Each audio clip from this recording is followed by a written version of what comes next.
Hello everyone. तो आज हम लोग ये पढ़ेंगे कि राष्ट्रपति का महाभियोग कैसे किया जाता है, उसका प्रोसेस क्या होता है। तो स्टार्ट। राष्ट्रपति का जब महाभियोग होता है तो कौन से आर्टिकल में होता है? आर्टिकल 61 में किया जाता है उसका महाभियोग। और ये महाभियोग का मतलब क्या होता है? महाभियोग का मतलब होता है कि राष्ट्रपति को, ओनली राष्ट्रपति को ही हम पद से हटाएंगे। राष्ट्रपति को पद से हटाना। कहीं भी आ जाए महाभियोग का मतलब क्या होता है, तो हम ये नहीं कह सकते किसी को भी हटा सकते हैं। महाभियोग का यूज हम केवल राष्ट्रपति के पद को हटाना ये कह सकते हैं। उसका आधार क्या होता है कि मतलब राष्ट्रपति को हम क्यों हटाते हैं। तो राष्ट्रपति का आधार ये है कि मतलब अगर उन्होंने संविधान का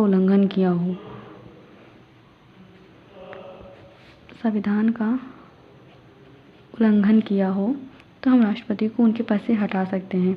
इसका प्रोसेस क्या होता है? प्रोसेस होता है कि संसद के सभी लोग, संसद के जितने भी संसद के लोग होते हैं, संसद के सभी लोग यानी वो जो हमारा लोकसभा होता है, राज्यसभा होता है और विधानसभा होता है। लोकसभा और राज्यसभा, विधानसभा के लोग होते हैं। और इसका प्रस्ताव ये होता है, ये जो लोग होते हैं यही संसद के लोग होते हैं। तो संसद के लोग के द्वारा ही हम राष्ट्रपति के पद से हटा सकते हैं।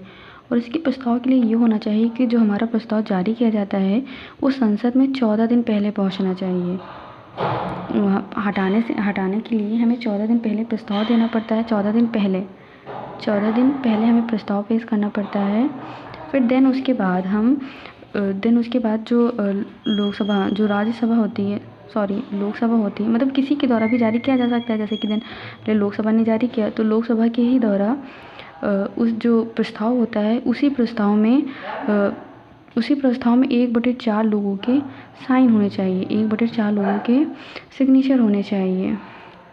और जैसे कि एग्जाम्पल में हम 1/4 लोग कैसे ले सकते हैं? जैसे कि हमारे 100 लोग हैं संसद में 100 लोग हैं और उनमें से हमें 1/4 लेना है। तो 100 का 1/4 क्या होगा? 25।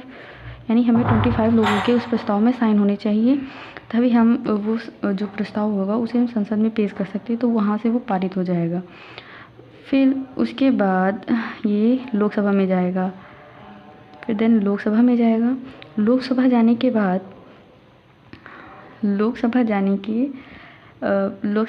के बाद इसे हम देखेंगे।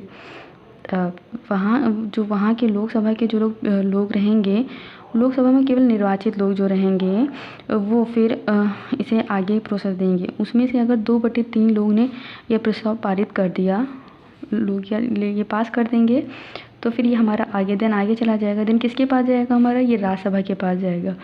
राज्यसभा में पास जाएगा तो राज्यसभा क्या चेक करेगा? राज्यसभा ये चेक करेगा कि जो लोकसभा ने ये जो प्रस्ताव पास किया है ये सही किया है कि नहीं।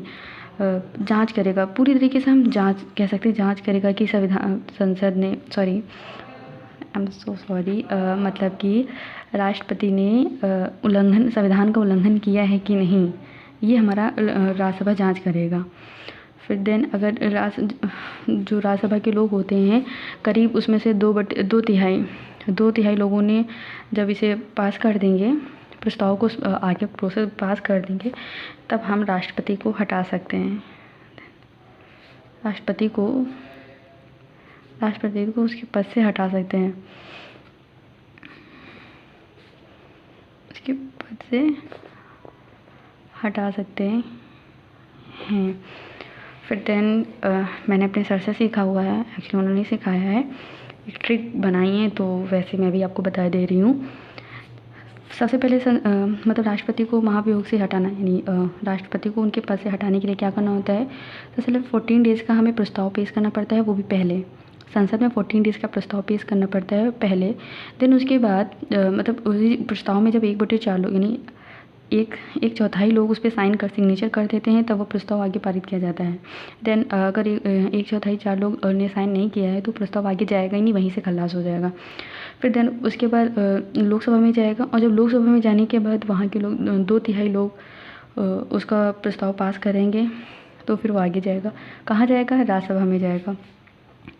राज्यसभा में फिर उसकी जांच होगी कि ये संविधान राष्ट्रपति ने संविधान का उल्लंघन किया है कि नहीं किया है।